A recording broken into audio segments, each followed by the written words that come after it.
नमस्कार प्यारे बच्चों, जैसा कि आप सब जानते हैं 14 सितंबर को हिंदी दिवस मनाया जाता है।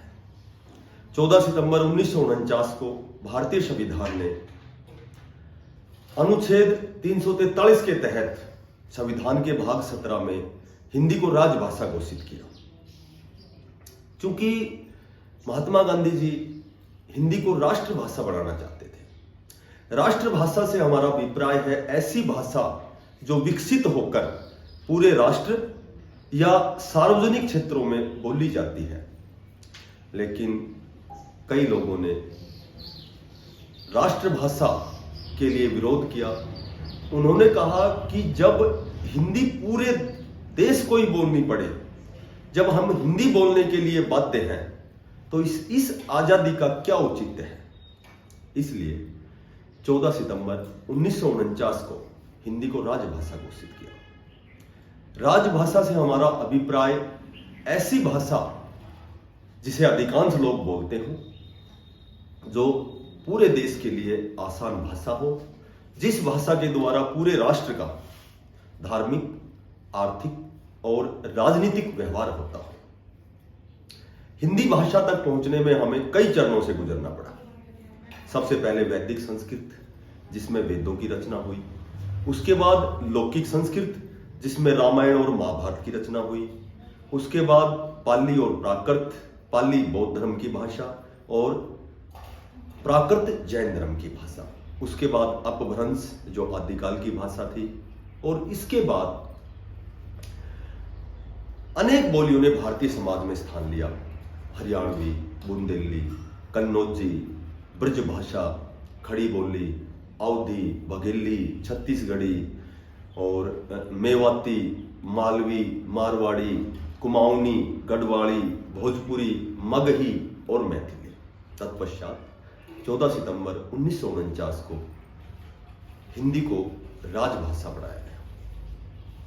संसार की एकमात्र लिपि, वैज्ञानिक जो लिपि है, देवनागरी लिपि है। देवनागरी लिपि में लिखित जो हिंदी भाषा है, इसकी मूल भाषा संस्कृत है। संस्कृत भारतीय संस्कृति का प्रतीक है। इसलिए हिंदी भाषा राजनीतिक और सांस्कृतिक एकता का प्रतीक है। हिंदी भाषा का व्याकरण व्यवस्थित, समुन्नत शब्द भंडार से युक्त हिंदी एक समृद्ध भाषा है, जिसमें अन्य भाषाई शब्दों को सहज रूप से आत्मसात करने की प्रबल क्षमता है। हम बड़े गर्व से स्वीकार करते हैं कि हम हिंदी भाषी हैं। समस्त भूमंडल में हिंदी भाषियों का तीसरा स्थान है।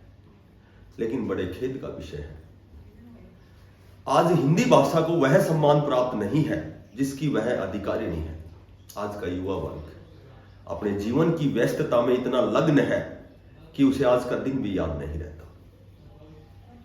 किसी भी भाषा को बोलना या सीखना अपराध नहीं है, लेकिन अपनी मातृभाषा को हे दृष्टि से देखना, ये तो सरासर अन्याय है। ये तो देश के प्रति फरेब है, गद्दारी है। आज पढ़े लिखे लोग जो बड़ी बड़ी कंपनियों में जॉब करते हैं, उन्हें हिंदी भाषा का भविष्य दिखाई नहीं देता। और ये सत्य भी है, क्योंकि नौकरी, पैसा, ऐशो आराम, इसके लिए हिंदी का होना अनिवार्य नहीं है। लेकिन वही लोग जब एक क्षितिज पर खड़े होकर देश के भीतर झांकते हैं, तो उन्हें एक बहुत बड़ा मतभेद दिखाई देता है, जो उन पढ़े लिखे लोगों को अकेला कर रहा है। माना हिंदी भाषा तकनीकी ज्ञान से दूर है, लेकिन तकनीकी एकता से कहीं महत्वपूर्ण मानवीय एकता होती है। माना अंग्रेजी आज की जरूरत है, पर क्या जरूरत के लिए नींव को छोड़ा जा सकता है? यदि हम हिंदी भाषा को इसी तरह पृथक करते रहेंगे, तो वह दिन दूर नहीं है जब गांव और शहरों का मतभेद और भी गहरा हो जाएगा, जो हमारे देश के विकास के मार्ग को अवरुद्ध कर देगा, रोक देगा। भाषा व्यक्ति को जोड़ती है, व्यक्ति से परिवार बनता है, परिवार से समाज, नगर, महानगर और देश का निर्माण होता है। देश के विकास में इस जुड़ाव का मजबूत होना अत्यंत आवश्यक है। निज भाषा उन्नति अहे, सब उन्नति को मूल, बिन निज भाषा ज्ञान के मिटत नहीं है कोसु। हमें हिंदी भाषा को महत्व देना है, हमें अपनी मातृभाषा हिंदी को महत्व देना है, इसकी गरिमा को समझना है। किसी भी देश की पहचान उसकी मातृभाषा से होती है।